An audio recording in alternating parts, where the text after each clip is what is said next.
வண்ண வண்ண கலர் வச்சு 3 மாலை தாங்க.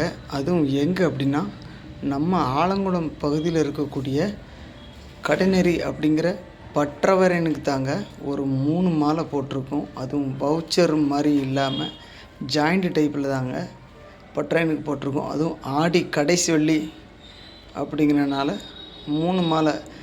ஒரு ஆள் இல்லை, 2 ஆள் இல்லை, 6 பேர் சேர்ந்து தாங்க இந்த மாலை போட்டிருக்கோம்.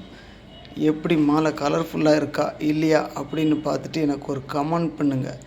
பிடிச்சிருந்தால் லைக் பண்ணுங்கள், ஷேர் பண்ணுங்கள், ஃபாலோ பண்ணுங்கள், சப்ஸ்கிரைப் பண்ணுங்கள். நீங்கள் பண்ணுற ஒவ்வொரு சப்ஸ்கிரைபரும் ஒவ்வொரு ஃபாலோவர்ஸும் எனக்கு நல்ல ஒரு மோட்டிவேஷனாக இருக்குது. ஃபாலோ பண்ணி உள்ளவங்களுக்கும் லைக் பண்ணி உள்ளவங்களுக்கும் மனமார்ந்த நன்றி. உங்கள் பூக்கடைக்காரன் சார்பாக.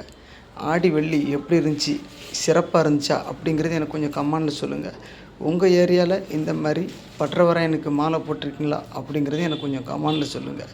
பெரும்பாலும் குலதெய்வம் தெரியாதவங்க பற்றவரையன் கோயிலுக்கு தான் போய் சாமி கும்பிடுவாங்க. உங்களுக்கு எந்த தெய்வம் குலதெய்வம் அப்படிங்கிறது கொஞ்சம் கமெண்டில் சொல்லுங்கள். நன்றி அன்புள்ளங்களே.